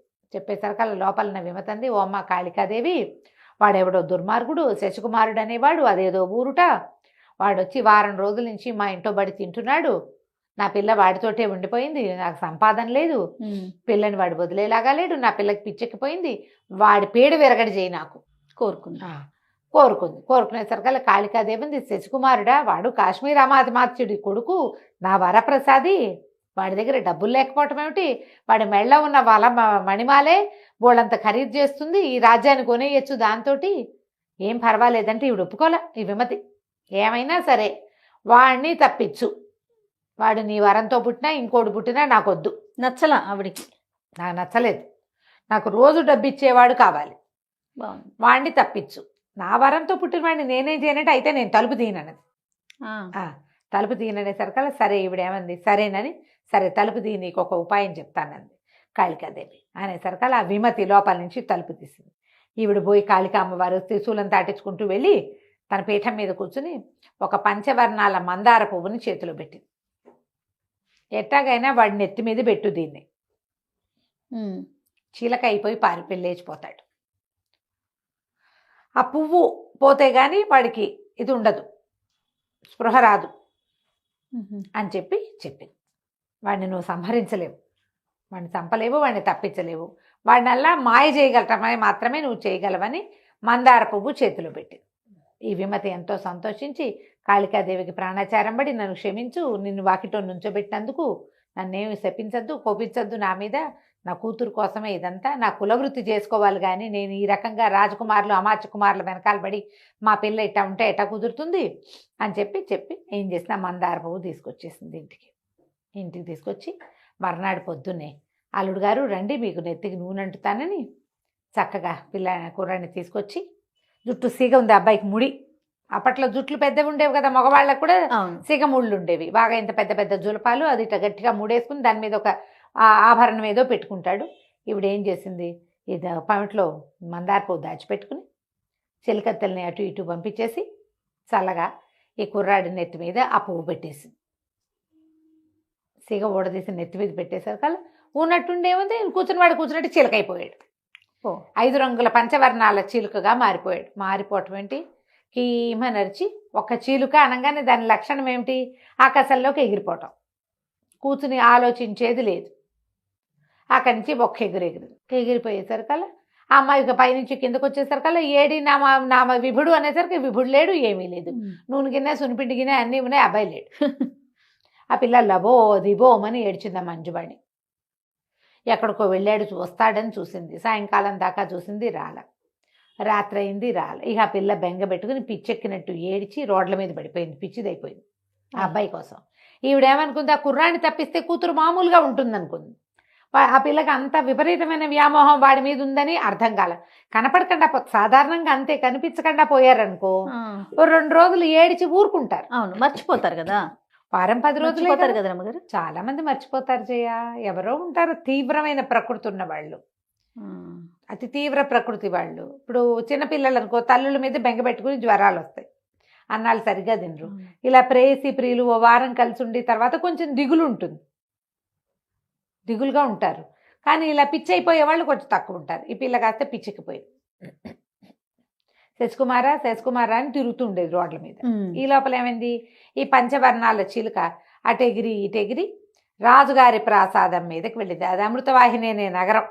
ఆ నగరపు రాజుగారికి సులోచన అని ఒక సౌందర్యవతైన కూతురుంది. ఓకే. ఆ రాజప్రాసాదం బయట నిలబడి ఆ పిల్ల పైన ఇట్లా తిరుగుతుంది అటు ఇటుగా సాయంకాలం సరదాగా తిరుగుతుంటే ఆ పక్షిని చూసేసరికి దానికి సరదా వచ్చేసింది. నాన్నగారు ఏమైనా సరే నాకు ఆ పక్షి కావాలి అనేసరికి ఇక ఏం చేశారు, భటులంతా రోడ్ల మీద పడి ఆ పక్షిని పట్టుకొచ్చి పిల్లకిచ్చారు. పిల్లకిస్తే ఈ అమ్మాయి ఏం చేసింది, దానికి బోళ్ళంతా ఫుడ్ పెట్టి అవి పెట్టి బంగారు పంజరంలో పెట్టుకుని ఎంతో సంతోషంగా ఉండేది. సాయంకాలాలు ఏం చేసేది, తలుపులన్నీ వేసేసి బయటికి పారిపోకుండా అది అక్కడక్కడే తిరిగేలాగా సరే ఆ పక్షిని చక్కగా దగ్గర కూర్చోబెట్టుకుని మాట్లాడిచ్చేది. అదేదో ఊహా అంటూ ఉండేది. మునువాలు అంటుంటే మరి బాగుంటుంది కదా, ఇంట్రెస్టింగ్ అనిపిస్తుంది, ఇంట్రెస్టింగ్గా ఉంటుంది. అది ఏం చేసింది, దాన్ని ఇట్లా ఎగరేసి ముద్దు పెట్టుకుని దగ్గరికి తీసుకుని చీరతోటి దాన్ని దోబూచాడి అటు చేసి ఇటు చేసి చేస్తే ఏమైంది, ఆ నెత్తి మీద దాని రెక్కల మధ్యలో ఇరుక్కునుంది ఆ మందార పువ్వు. అంత పువ్వు నెత్తి మీద కుచ్చుకుచ్చుగా ఉంటాయి కదా, వెనకాల రెక్కలు ఉంటాయి. దాని ఈ 5 వర్ణాల పక్షులు అంటే పెద్దవి, ఇంత బుజ్జి పక్షి కాదు అది, పెద్ద పక్షి. దాని ఆ చెవి అంటే వినికిడి సాధనం లాగా కొంచెం ఏదో ఉంటాయి చిన్న చిన్నవి. ఈ పైన ఒక కుచ్చల్లే ఉంది. ఆ కుచ్చులో ఇరుక్కున్న మందార పువ్వు ఎగిరి టక్కని పక్కన పడింది. ఈ పిల్ల ఏం చేసింది, ఆ పిచ్చికని ఆ పక్షిని ఇట్లా గుండెల మీద పెట్టుకుని ఇట్లా 2 చేతులు దాని చుట్టూతో వేసి దాంతో దోబూచాడుతుంది. ఎప్పుడైతే ఈ మందార పువ్వు టక్కని పక్క పడిందో వీడు అబ్బాయి అయిపోయాడు. నిర్ఘాంతపోయింది. వీడెవడు ఎక్కడి నుంచి వచ్చాడో తెలియలా. వాడికి తెలుసు తను ఇట్లా వచ్చానని ఈ అమ్మాయితో ఉంటున్నానని వాడికి స్మృతి ఉంది. ఓకే. వాడు అందులోంచి మారలేడు, వాడికి ధ్యాస ఉంది కానీ మారలేడు. ఎప్పుడైతే ఈ అబ్బాయి కనపడ్డాడో అమ్మాయి నిర్ఘాంతపోయింది. ఏంటి నువ్వు ఎటా వచ్చావంటే అంతా ఈ మందార పువ్వు మహిమ అని చెప్పి ఇక రాత్రిపూట ఏకాంతంగా ఆ అమ్మాయితో ఉండటం మొదలుపెట్టాడు. ఈ పెళ్ళి ఏం చేసేది, పొద్దున్నే ఆ మందార పువ్వు ఎత్తే చిలక నెత్తి మీద పెట్టేది. అదేమో అది వాడి నెత్తి మీద పెడితే అది చిలకైపోయేవాడు, చిలకతో ఆడుకుంటూ తిరుగుతుండేది. రాత్రిపూట రోజు వాడు మనిషిగా మారి ఈ అమ్మాయితోటి ఉండేవాడు. వాడు అవతలకి యువతలకి ఎక్కడికి వెళ్ళాలి, దీంతో పాటే ఉండిపోయాడు. ఇప్పుడు ఆ చిలక స్వరూపంలోకి మనిషి స్వరూపంలోకి మారుతూ ఉండేవాడు రాత్రి పగలు. అయితే నెలలు గడిచినాయి. మొదటి భార్య లేదు, రెండో అమ్మాయి లేదు, ఇప్పుడు 3 రోజులు గడిచిపోయినాయి. రోజులు గడిచిపోయేసరికల్లా ఈ పిల్లకి నెల తప్పేసింది. రోజు ఈ అమ్మాయి బట్టలు వస్త్రాలు అవి తీసే ఆవిడకి నెల తిరిగేసరికి పిల్ల బయట ఉండాలి అవి తెలిసిపోయింది, తెలుసు కదా. ఏమిటి నెల మీద ఇన్ని రోజులు గడిచినాయని బాగా తేరిపార రాజకుమారిని చూసి పిల్లకి దౌహృద లక్షణాలు కనపడుతున్నాయని గమనించి చటుక్కన చెలికత్తలకి ఉప్పందించింది. అమ్మాయి చెరుగు మాయలేదు చూసుకోండి. చెరుగు మాయలేదు అంటే ఇది, చెరుగు మాసింది అంటే పీరియడ్ వచ్చినట్టు అనేసరికల్లా ఇప్పుడు నిర్కాంతపోయింది. అయ్యో ఇదేమిటి, ఏం చెయ్యాలి. అక్కడి నుంచి ఎవ్వరు రారు, పోతుటీగా కూడా ప్రవేశించరు ఆ మందిరంలోకి. పూర్తిగా ఆడవాళ్లే కాపలా ఉంటారు. చెలికత్తెలు ఎవ్వరికీ తెలీదు, వాసన కూడా లేదు. ఎందుకంటే ఈ అమ్మాయి రోజు తలుపేసుకుని పడుకుంటుంది గదిలో. ఆ తలుపు లోపలికి దుర్భేద్యమైన తలుపులు, అందులోకి ఎట్టా వెళ్తారు మనుషులు. అవును, మానవ మాత్రుడు ప్రవేశించడు. పోతుటీగ కూడా, ఆఖరికి మొగ ఈగ కూడా లోపలికి వెళ్ళదు. ఎలా జరిగింది ఇది అని బాగా పరీక్షించారు. ఎంతమందో సైనికుల్ని కాపలా పెట్టారు. పెట్టగా వీళ్ళకి ఏమనిపించింది, మాటలు వినపడుతున్నాయి అప్పుడప్పుడు అని తెలుస్తోంది. కనిపెట్టారు. లోపలకి ఎవడూ ప్రవేశించకుండా లోపల మాటలు ఎట్టా ఉంటాయి, అంతేగా. అక్కడి నుంచి ఏం చేశారు, ఒకనాటి తెల్లవారుజామున ఇంకా సేపట్లో తెల్లవారుతుందనక సైనికులు లోపలికి వచ్చేసారు. గదిలో అమ్మాయి గది తలుపు పక్కన ముందు నుంచి జాగ్రత్తగా కిటికీలకి స్క్రూలు అవి తీసేసి ఈ పిల్ల అభ్యంతర మందిరంలోకి సైనికులు ప్రవేశించేశారు. ఈ ప్రవేశించేసరికల్లా ఈ అమ్మాయి ఏం చేసింది, కంగారు పడి గబుక్కున ఆ చేతిలో పక్కనున్న మందారపు ఎత్తి వాడిని ఎత్తి మీద పెట్టింది. వీళ్ళు ఆ అమ్మాయి పక్కన పడుకున్న మగవాడు వాడు చిలగ్గా మారిపోవటం చూసేశారు. ఓహో, మంచం మీద ఉన్న ఆ కుర్రాడు ఓ 19-20 ఏళ్లవాడు, చక్కగా నవమన్మధాకారుడుగా ఉన్నవాడు, మంచం పొడుగుతూ ఉన్నాడు, తెల్లగా కనిపిస్తున్నాడు, పిల్లాడు బలశాలిగా కనిపిస్తున్నాడు. ఎంతసేపు కుర్రాళ్ళని గమనించటం, పైగా సైనికుల దృష్టి బాగా సూక్ష్మంగా ఉంటుంది. అవును. చూస్తూ ఉండగానే అది వాడు చిటుక్కున చిలగ్గా మారిపోవటం చూసేసరికల్లా సైనికులంతా కేకలు పెట్టారు. వీళ్ళల్లో ఈ లోపలికి ప్రవేశించిన గూఢచార సైనికుల్లో ఒకడు కామరూప విద్య తెలిసిన వాడు, మంత్రాలు తెలిసిన వాళ్ళు కొంతమంది ఉండేవాళ్ళు ఆ రోజులు. వాడు చటుక్కున డేగ రూపంలో చిలక వెంట పడ్డాడు. మరి ఇది రాజకుమార్తె గర్భవతి అయింది, అమ్మాయే మనకి రేపొద్దున కాబోయే రాజు, వీడెవడో దుర్మార్గుడు వచ్చి కన్యాంతపురంలోకి వచ్చేసి కన్యని గర్భవతిని చేసేస్తే అది ఎట్లా పనికొస్తుంది? మనం పట్టుకోవద్దు. వాడు మనిషో ఇంకోడో ఏమిటో అదైనా తెలియాలి, ప్రజలకు సమాధానం చెప్పాలి కదా. అంతేగా. వీడు డేగ రూపంతో బడి వెంట పడ్డాడు. పడేసరికల్లా ఇక గిరికీలు కొడుతూ పరిగెత్తింది చిలక. వాడు చిలకగా మారాడు, కానీ చిలకలాగా తిరగడానికి వాడికి అంత ప్రాక్టీస్ లేదు శశికుమారుడికి. అవును, ముందు చిలకగా మారాడు. ఒక రోజంతా రాజుగారు అత్తపురం మీద తిరిగాడు. వాళ్ళు పట్టేశారు. పట్టిన దగ్గర నుంచి అమ్మాయితోటే ఉన్నాడు. వాడికి ఏమొచ్చు? ఎగరటం. ఏటా ఒకటి దొరకలేదు, ఇంకా దొరుకుతాడు. ఇక పరిగెత్తాడు, ఎగిరాడు, దూకాడు. ఈ లోపల సైనికులు కొంతమంది రాజుగారితో చెప్పారు, ఎవడో కుర్రాడు, వాడు చిలకగా మారిపోయాడు. ఆ చిలక మగవాడు, అందుకనే అంతఃపురంలోనే ఉండటం వల్లే ఇలాంటిది జరిగింది. అక్కడి నుంచి ఆ పిల్లల లబో దిబోమని రాజకుమార్తె ఏడవటం మొదలుపెట్టింది, నా భర్తో అని. ఆ అమ్మాయి ఏడుస్తుంది. ఏం చేయాలి? ఈ చిలక ఇంకా దొరకల. సరే, ఈ డేగేమో దాని బడి వెనకాల పడింది. పడేసరికల్లా ఎట్లాగో వెళ్ళి వెళ్ళి వెళ్ళి ఈ ఊళ్ళోనే ఒక చోట ఒక తోటలాగా ఉంది, బహిర్భూమి యాక్చువల్గా. అది కొంచెం బాత్రూమ్కి వెళ్ళడానికి వాడుకునేదనమాట. ఆ బహిర్భూమిలో ఒక దీంట్లో ఏమనాలి, ఒక పొదలాంటి దాంట్లో దూరింది చిలక. ఆ దూరేసరికల్లా ఏమైంది అని ఆ నెత్తికి పైన ఆ పొదలో ఉన్న ముళ్ళు పట్టేసుకుని మందార పువ్వు అక్కడ పడిపోయింది. వీడు కుర్రాడిగా బయటకు వచ్చాడు. ఆ పొదలో నుంచి బయటకు వచ్చి పరిగెత్తుకుంటూ వెళ్ళి ఆ దానికి కొంచెం పెడగా ఉన్నటువంటి ఒక పెద్ద భవనంలోకి ప్రవేశించాడు. ఇక్కడ ఏం జరిగింది? ఆ భవనం ఎవరిదంటే ఒక శెట్టి గారిది. ఆ ఇల్లు సోమిశెట్టి అని ఒక శెట్టి గారి ఇల్లు. ఆయన భార్య వాసవి, అమ్మాయి పేరు. కేశవ శెట్టి గారిని చాలా డబ్బున్న వాళ్ళు ఆ అమ్మాయిని ఈ సోమిశెట్టికి ఇచ్చారు. వివాహం అయిన తర్వాత అతనికి ఏదో వ్యాధి బయటపడింది, చర్మ వ్యాధి. రకరకాల మందులు పడతాడు, ఎప్పుడు బాత్రూమ్కి వెళ్ళాల్సి వస్తుంది. అతని పరిస్థితి పాపం చాలా కుంగిపోయినాడు మనిషి. ఈ పిల్ల మహాద్భుత సౌందర్యవతి ఆ వాసవి. ఏం చేస్తుంది? ఇక వివాహానికి కట్టుబడి భర్తతోటి ఏమీ మనసు లేదు, కానీ ఏదో ఆయనతో పాటు ఉంటుంది. అతను బాత్రూమ్కి వెళ్తూ ఉంటాడు, ఎంతసేపు ఆ బహిర్భూమిలో ఉన్నాడు. ఓహో. అమ్మాయి అతని కోసం ఈ గుమ్మం బయట నీళ్ళ చెంబు పుచ్చుకుని నుంచున్నది కాళ్ళు కడుక్కోవటానికి. ఎప్పుడైతే ఈ అమ్మాయి పరిగెత్తుకుంటూ మన శశికుమారుడు చటుక్కుని అక్కడికి వెళ్ళాడు. వెళ్ళి నా ప్రాణాలకు ప్రమాదం, ఎవరైనా వస్తే నేను ఇక్కడ లేనని చెప్పండి అని చెప్పేసి గుమ్మంలోకి వెళ్ళాడు. సోమిశెట్టి గారి ఇంట్లోకి పరిగెత్తాడు శశికుమారుడు. సోమిశెట్టి గారు ఎక్కడున్నాడు? బయట ఉన్న బహిర్భూమిలో ఉన్నాడు. చెంబు పుచ్చుకుని భార్య అమ్మాయి నుంచింది. ఆ అమ్మాయి అతని కేసే చూస్తోంది లోపలికి. బాగున్నాడు.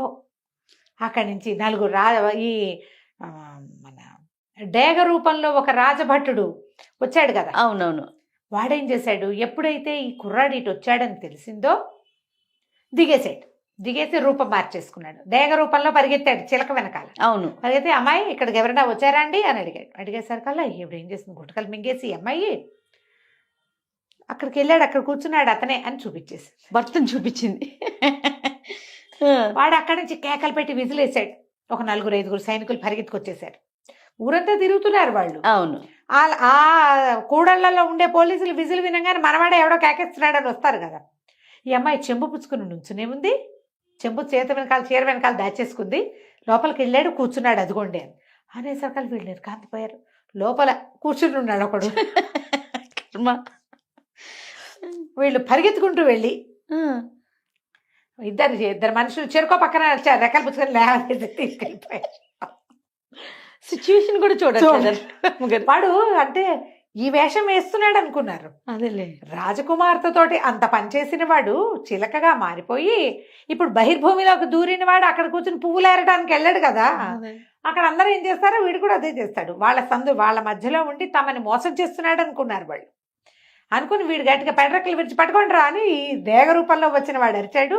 ఆ వెళ్ళిన వాళ్ళు 4 చేరుకొని 2 చొప్పున రెక్కలు పుచ్చుకుని లేవది లబోదిబో ఏమిటి నన్ను ఎక్కడికి తీసుకెళ్తారు ఏమిటండి అంటూనే ఉన్నాడు. ఇక లాభం లేదు, అంతే. ఆయన గసరి తీసుకుపోయారు, చెరసాల పడేసారు. తీసుకుపోయి ఆయనకు ఒళ్ళంతా అక్కడక్కడ మచ్చలు, కుష్టు, ఎప్పుడు బాత్రూమ్కి వెళ్లాల్సి వస్తుంది. వంగిపోయి కుంగిపోయి కునారి వెళ్ళిపోయినాడు ఆయన. ఆ వేషంలో రూపం మార్చుకున్నాడని వీళ్ళు నమ్మారు.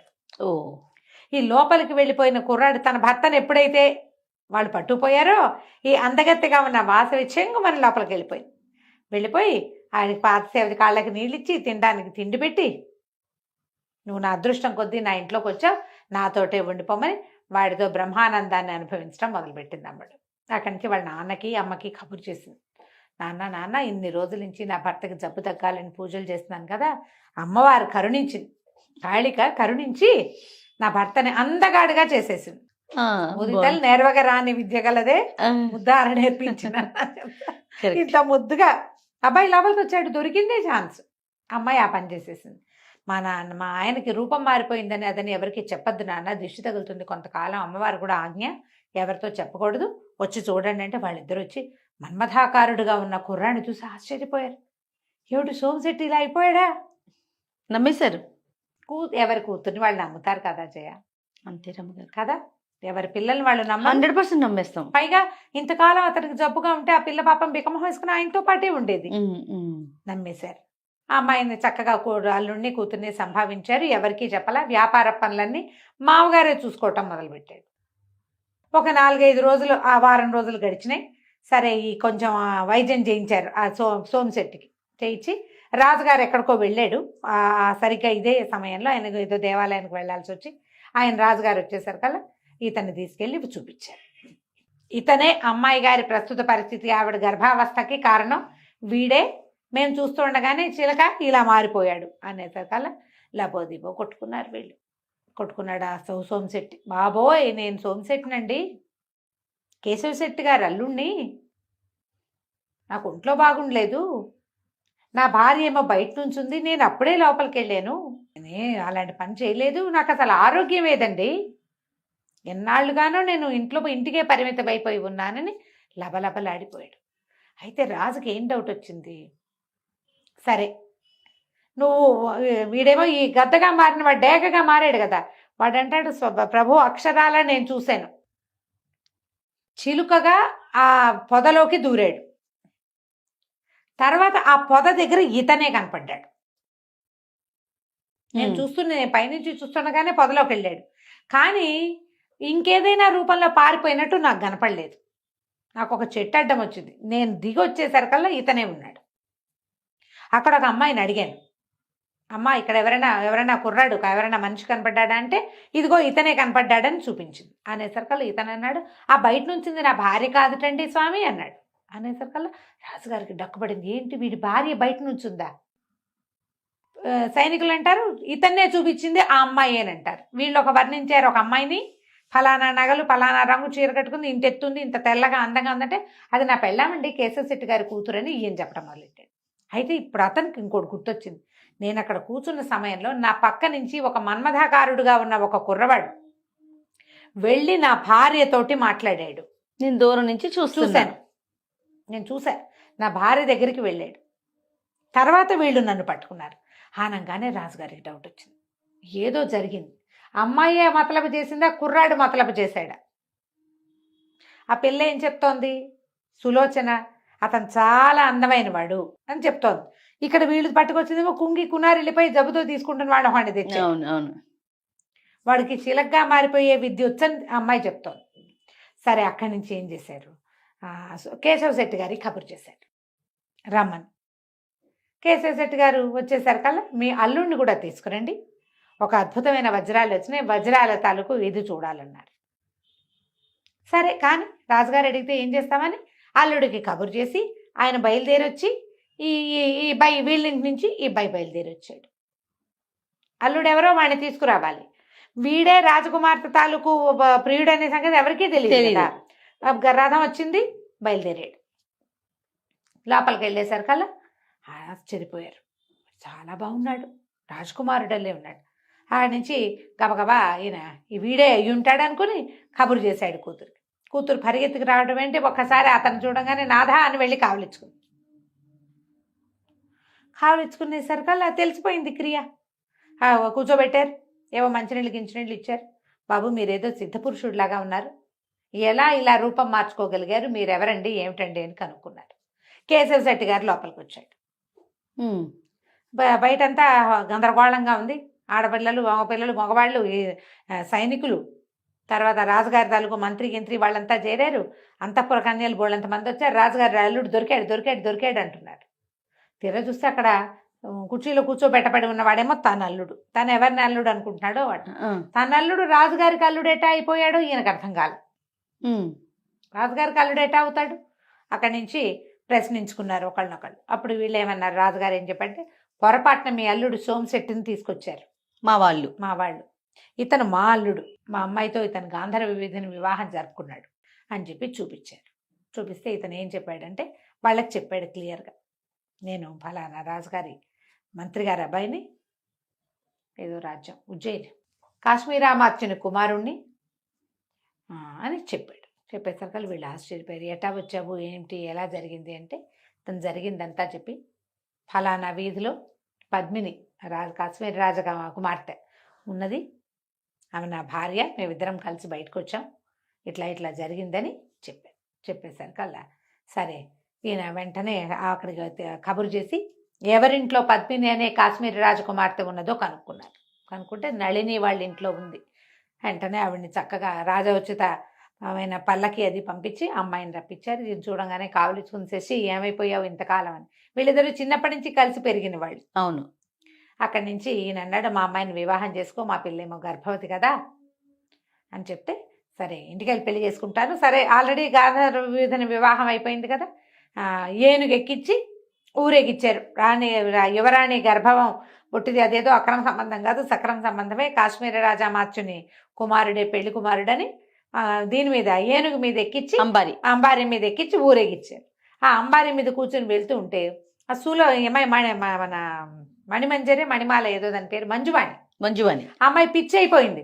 ఇతను కనపడక పిచ్చిదానిలాగా తిరుగుతుంటే ఇతను ఆశ్చర్యపోయాడు. ఈ అమ్మాయి మంజువాణి నాకు పాము కరిస్తే ఆ పాము విషయాన్ని తీయించింది తనే, తన దగ్గరే 15 రోజులు ఉన్నాను నేను అనేసరికల్లా ఈ రాజుగారి భటులు ఆవిడని తీసుకెళ్ళి చక్కగా స్నానాలు అవి చేయించి ఆవిడ్ని తన దగ్గరికి చేర్చారు. 3 అయ్యారు అమ్మాయిలు. సరే కాశ్మీర్ రాజ్యానికి బయలుదేరుతుంటే ఇతని జ్ఞాపకం వచ్చింది. పాప మా వాసవి నన్ను ప్రేమించింది. ఇంతలో ఏమైంది, ఆ సోమిశెట్టి కాస్త మరణించాడు. చెరసాలలో 10 వారం రోజులు ఉన్నాడా. ఇల్లు చేరేసరికల్లా ఒక రకమైన శ్రమకు లోనయ్యి అతను మరణించాడు. ఆ అమ్మాయి విధవరాలైపోయింది. అయితే ఇతను రాజుగారికి చెప్పాడు, అమృతవాహిని పట్టణపు రాజుగారికి, అమృతవర్మ ఆయన పేరు, ఫలానా కేశవ శెట్టి గారి కుమార్తెను కూడా వీళ్ళతో పాటే నేను చేపడతాను, ఆమెను కూడా నాతో పాటు పంపించేసేయండి. ఆ వాసవిని కూడా వీళ్ళకి రాజకుమార్తె వెనకాల తోడిచ్చి పంపించేశారు. ఈ 4 అమ్మాయిలతోటి కాశ్మీర్ రాజ్యానికి చేరి రాజకుమార్తెను పెళ్లి చేసుకుని తర్వాత కాశ్మీర్ రాజ్యానికి రాజయ్యాడు. ఈ కథ చెప్పింది చిలుక. ముందు ఈ కథలు చెప్పి అంటే వర్తకుడి భార్యకి చెప్తోందన్నమాట. నువ్వు చూడు ఇలాంటి కథలు ఉన్నాయి లోకమంతా. ఎంతంత తెలివిగా అమ్మాయి చూడు ఏం చేసిందో, తన భర్తని అక్కడ కూర్చున్న వాడిని చేసి భర్తగా వాడే దొంగని చేసి వాళ్ళకి అప్పచెప్పింది. అలాంటి తెలివి ఉండాలి ఇలాంటి పనులు చేయాలంటే. నీకు లేదు, నీకు అంత తెలివితేటలు లేవు. ఆలోచించుకోండి. కథ అంతా విన్నాక ఏమవుతుంది, నిద్ర వస్తుంది. కథ వినేసరికి నిద్ర రాదు. ఎవరైనా చెప్తుంటే రాత్రిపూట మరీ కళ్ళు మూతలు పడిపోతాయి. నిద్రపోయింది ఇంకా ఆ రోజుకి వెళ్ళలేదు. ఇలాంటి ఎన్నో కథలు చెప్పి అది ఆ చిలుక ఈ వ్యాపారస్తుడి భార్యని రాజుగారి దగ్గరికి వెళ్ళనివ్వకుండా చేసింది. దీంతో పద్మిని శశికుమార్ల కథ సమాప్తం. ఇంకా బోల్డ్ అని కథలు ఉన్నాయి జయ, అన్ని ఏవో ఇలాగే రకరకాలు. ఇంట్రెస్టింగ్ గా ఉండే కథ ఇంకొకటి ఉంది, అదొకటి చెప్తాను. 2 భాగాల కథ. దాని తర్వాత ఈ కథ చిలక ఎక్కడి నుంచి వచ్చింది అనే ఎండింగ్ ఇద్దాం. తప్పకుండా అండి. రైట్. నమస్తే. నమస్తే జయ.